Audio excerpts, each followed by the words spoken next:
Okay, so what I'm going to work on today is just the blending of the secondary and tertiary colors. We should already have a pretty good handle on blending from white to black through these different colors. That's why we did the rectangles.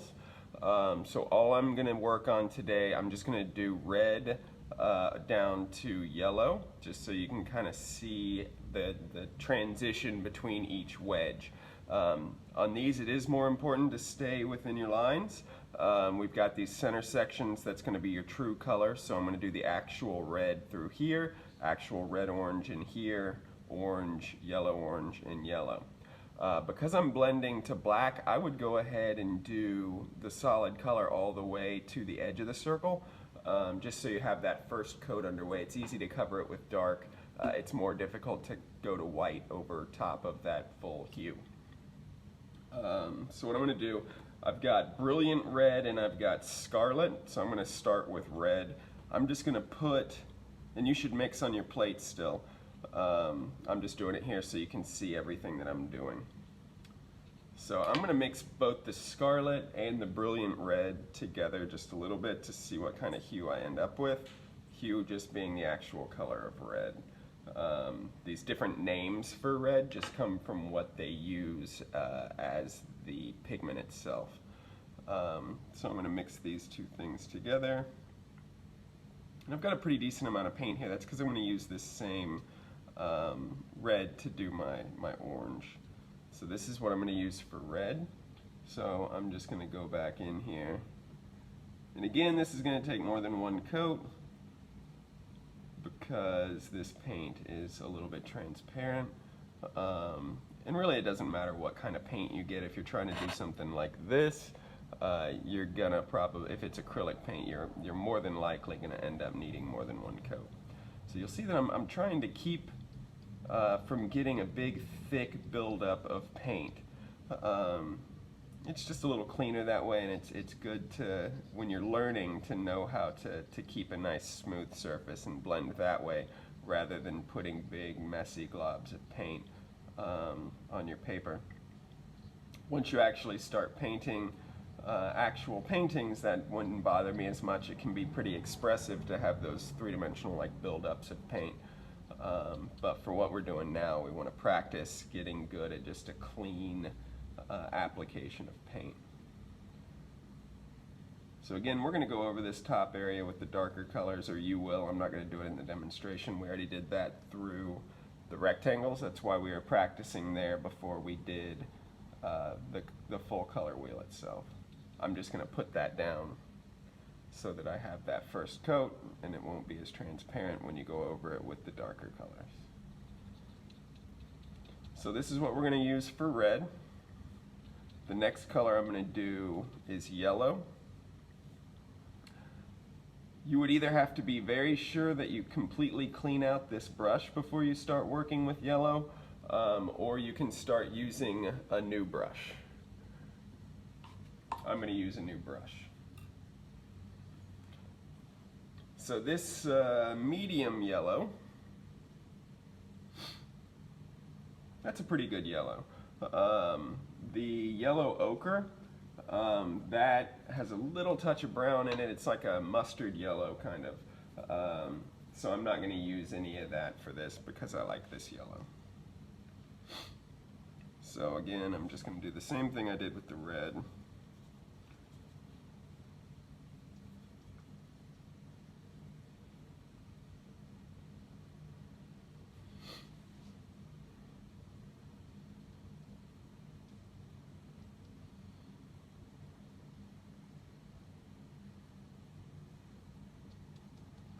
The yellow is going to be really hard to cover up pencil lines. So on your final painting, if you've got areas that are yellow, you'll have to be really careful with your pencil lines and be sure they're real light.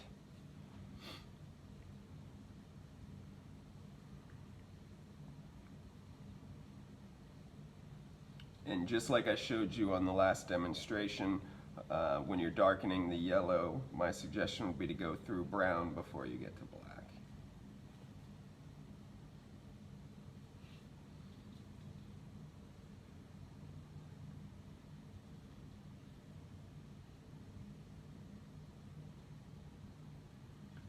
So what I'm going to be looking for next is an orange. And people have a tendency to think that, you know, orange is in the middle of yellow and red, so you mix equal parts of yellow and red together. But unfortunately that's not the case, and it's not the case, and no paint is really the same, because different brands of paint have different amount of pigments in the binding agent. So there's not an exact ratio, you just kind of have to do it by sight. And generally, whatever the lighter color is, you need more of that. So to get an orange, I'm going to need more yellow than I am red. So I'm going to start with quite a bit of yellow, and then I'm going to take a much smaller amount of red and start to mix those together. And what I'm looking for is just somewhere as close to the middle of these two tints that I can find. This still looks a little bit on the yellow side. Well, I flipped it over and there was more red in the other half of my brush. But I'm going to take just a touch more and see what kind of orange I can find. So that actually looks pretty good. I think I'll be able to find a good yellow orange in between this and a good red orange in between it on the other side. So I'm going to go ahead and put this on the paper, see what it looks like. Looks a little light here, looks a little on the yellower side, but that might be okay, because when I put a second coat and I'm not seeing the white of the paper through it, it will likely darken up a little bit. So you have to factor that in to your judgment as well. And I'm not sure if you can see it through the video or not, but when I'm trying to cut out these lines, you can see that I'm kind of flattening my brush, and I'm kind of looking for a small bead of paint that kind of leaks out on the outside of my brush, and that's how I try to cut those lines in really well. Is I'm looking for that. There's like a real thin bead of paint that kind of pushes out from the bristles of the brush, and that looking for that makes it a lot easier to get right on that line. But that looks like a pretty good orange to me.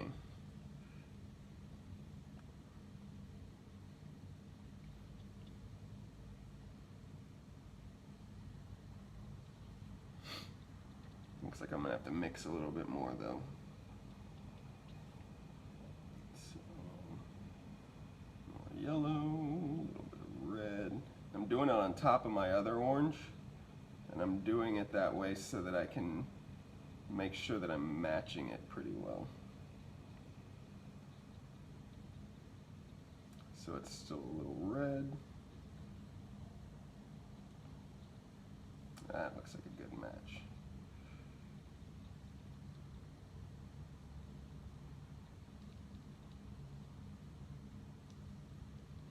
And it looks like I'll probably need some more yellow paint, which is fine too. Yeah, once I go over it again, make that paint just a little thicker, you don't see as much of the white through it, so it looks better.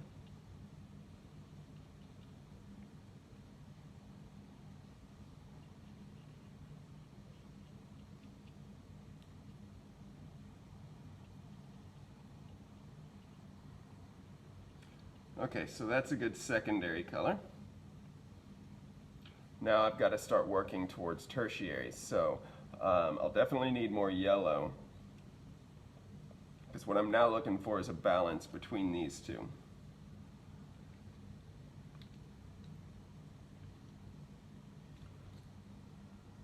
So I'm going to try to leave a little bit of this orange over here so I can now make my yellow orange over here, my red orange over here. So now I'm just kind of mixing that yellow with the orange that's already in this brush,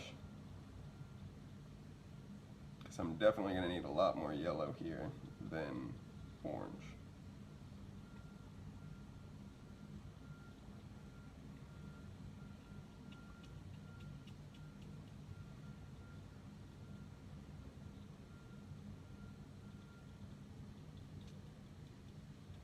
But what I'm looking for is just something in the middle of these two colors.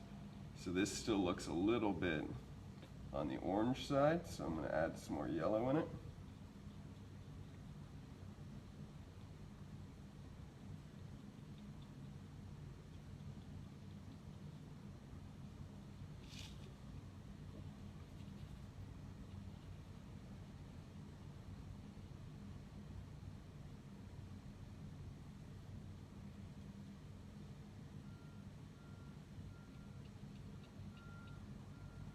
Looks like it still needs a little bit more yellow. It's pretty close.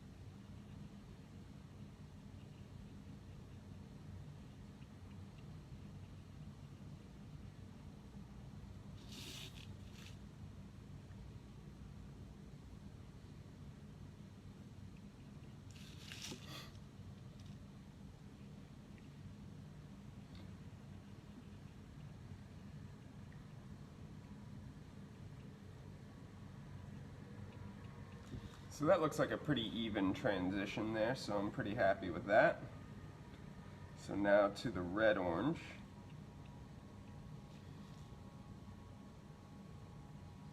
I'm gonna go to a different brush. This is the brush I did my red with, so I'm just gonna use it.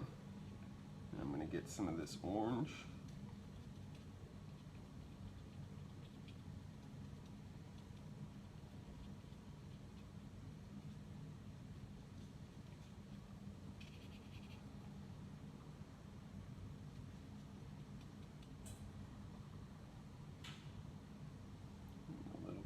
Yellow in here to make some more of the original orange.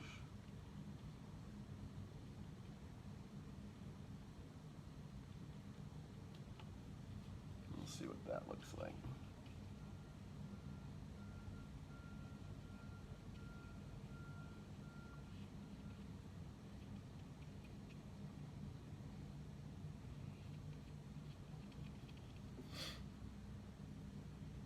Add a little bit more red to it, and just so I have a little bit more of a separation.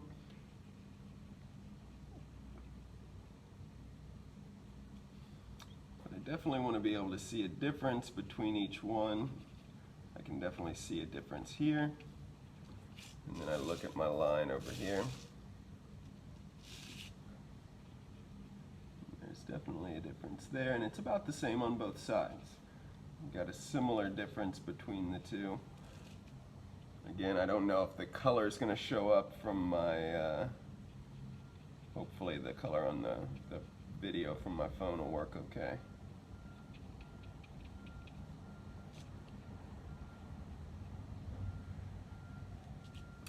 But I can see about the same amount of difference from each wedge on the color wheel. So what we'd do at that point is we would go back over, we would go all the way to black from here to here, and then all the way to white from here to here within each of those colors. So you might end up having to mix a little bit more than I did, but that's how I create the tertiary colors in the secondary. I start in the middle, and then I kind of blend it out from there. If you have any questions about that, email me. It's going to work the same way from red, violet, all the way to blue. I just start with the primaries, go to the secondary, and then work from there to the tertiaries. Let me know if you have any questions. Thanks a lot.